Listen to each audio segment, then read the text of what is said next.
95 এর আরেকটি math solution নিয়ে হাজির হলাম।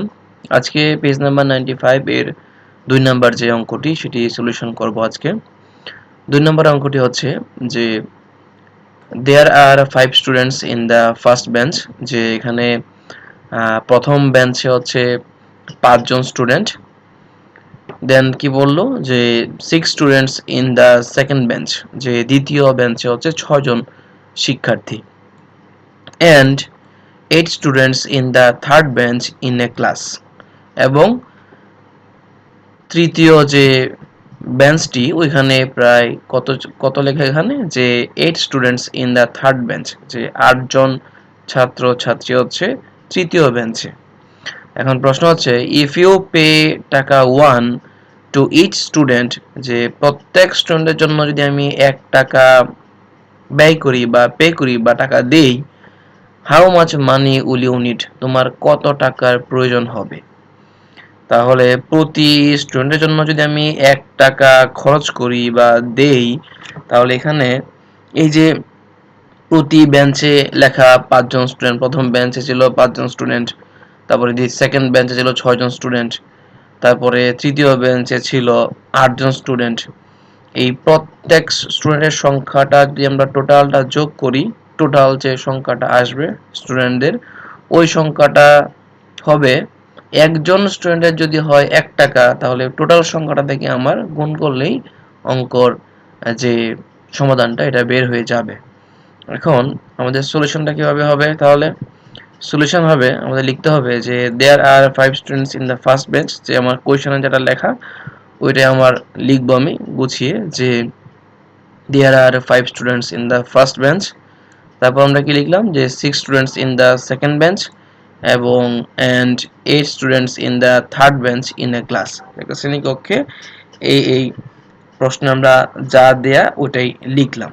তারপরে ওই যে টোটাল যে স্টুডেন্টের সংখ্যাটা টোটাল আমরা যোগ করব, যে টোটাল স্টুডেন্টস ইকুয়াল টু 5 কি ছিল, প্রথম বেঞ্চে 5 জন স্টুডেন্ট ছিল, তারপরে 6 কোনটা ছিল, দ্বিতীয় সেকেন্ড বেঞ্চ মানে সেকেন্ড বেঞ্চে ছিল 6 জন স্টুডেন্ট, এবং 8 স্টুডেন্ট হচ্ছে থার্ড বেঞ্চে। এই তিনটা যদি আমরা যোগ করি তাহলে টোটাল সংখ্যাটা বের হবে, তাহলে স্টুডেন্টের সংখ্যাটা হচ্ছে 19। এখন প্রশ্ন আমরা কিভাবে সাজাবো, যে ইফ আই পে টাকা 1 টু ইচ স্টুডেন্ট, যদি প্রত্যেক স্টুডেন্টের জন্য আমরা 1 টাকা দিই, তাহলে আমাদের প্রশ্নটা হবে যে 19 জন স্টুডেন্টের জন্য কত টাকা দিতে হবে। তাহলে আই উইল নিড টাকা 19। কেন? কারণ হচ্ছে যে একজন স্টুডেন্টের জন্য যদি প্রয়োজন হয় 1 টাকা, তাহলে 19 জন স্টুডেন্টের জন্য কত হবে, 19 ইন্টু 1 অর্থাৎ 19। এখানে আমি আলাদা করে লিখলাম না যে 19 ইন্টু 1, এটা বোঝার জন্য আমরা এভাবে লিখতে পারি যে 19 ইন্টু 1, এটা আমরা এভাবে লিখে দিতে পারি, তাহলে আমাদের জন্য বুঝতে সহজ হবে। 19 ইন্টু 1 ইকুয়াল টু হচ্ছে আমাদের 19। তাহলে আমাদের অ্যান্সারটা কি দাঁড়ালো, অ্যান্সার দাঁড়ালো হচ্ছে 19। ওকে, এরপর পেজ নাম্বার 99 এর একটি সমাধান আমরা আজকে করব।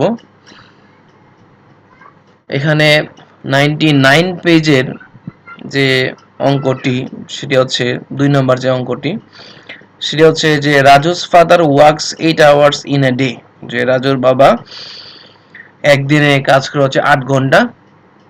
এখন প্রশ্ন হচ্ছে যে if he works 3 days, then how many hours will he work. তাহলে সে একদিনে কাজ করে হচ্ছে 8 আওয়ার্স মানে 8 ঘন্টা। এখন প্রশ্ন হচ্ছে যদি সে 3 দিন কাজ করে, ইফ হি ওয়ার্কস 3 days, 3 দিন যদি কাজ করে, তাহলে প্রশ্ন হচ্ছে then how many hours will he work, তাহলে সে কত ঘন্টা সে কাজ করলো। আমরা গুণ করলে এটা সহজে বের হয়ে যাবে। তাহলে সাজিয়ে লেখার জন্য আমরা কি লিখবো, যে Raju's father works 8 hours in a day, এটা কোশ্চেনে ছিল সেটা লিখলাম। তারপর লিখতে হবে যে if he works for 3 days, then he will work, তাহলে সে যদি 3 দিন কাজ করে আমরা কি, তাহলে সে কতটুকু কাজ করবে। তাহলে আমরা কি করব যে 8 ইন্টু 3, 8 কেন, সে একদিনে কাজ ছিল 8 ঘন্টা, তাহলে 3 দিনে কত 3 ইন্টু 8 অথবা 8 ইন্টু 3, এই দুইটা যদি আমরা যোগ করি তাহলে আমরা টোটাল ওয়ার্ক আউটটা পেয়ে যাব। তাহলে সরি, এটা যদি আমরা গুণ করি তাহলে আমরা এটা টোটাল ওয়ার্ক আউটটা পেয়ে যাব।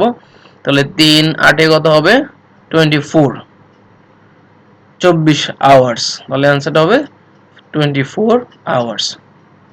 তারপর যে অঙ্কটি 3 নাম্বার যে অঙ্কটি সেটা হচ্ছে আব্দুল করিম ওয়ান্টস টু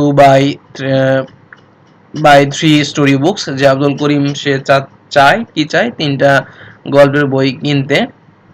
তারপর কি বলা, the price of each books is 30 টাকা। এখন সে যেহেতু 3টা গল্পের বই কিনতে চায় কিন্তু প্রত্যেকটা বইয়ের দাম হচ্ছে 30 টাকা। প্রশ্ন হচ্ছে যে how much money will he need to buy books, সে তার কত টাকার প্রয়োজন হবে এই বইগুলা কিনতে। এখন কথা হচ্ছে যে একটা বইয়ের জন্য সে যদি খরচ করে 30 টাকা, তাহলে 3টা গল্পের জন্য কত হবে? তাহলে আমরা যদি 3 ইন্টু 30 এই তিনটা যদি এই দুইটা সংখ্যা যদি গুণ করে দিই, তাহলে আমাদের কিন্তু টোটাল সংখ্যাটা বের হয়ে যাবে। তাহলে আমাদের সলিউশনটা কিভাবে হবে? আমরা লিখবো হচ্ছে সাজিয়ে এভাবে যে Abdul Karim wants to buy 3 story books, এটা আমাদের কোশ্চেনই ছিল, সেখান থেকে আমরা লিখলাম। তারপর কোশ্চেনটা কি বলা, যে the price of each books is 30 টাকা, যে প্রত্যেকটা বইয়ের দাম হচ্ছে কত? 30 টাকা। তাহলে আমাদের টোটাল মানি নিডেড, তাহলে টোটাল আমাদের টাকাটার প্রয়োজন কত ছিল? এই 30 ইন্টু 3 যদি আমরা গুণ করি তাহলে যে উত্তরটা বের হবে এটাই হচ্ছে আমাদের কাঙ্ক্ষিত উত্তর। তাহলে আমরা উত্তরটা কি হবে, 3 ইন্টু 30 ইকুয়াল টু 90, অর্থাৎ 90 টাকা আমাদের প্রয়োজন হবে।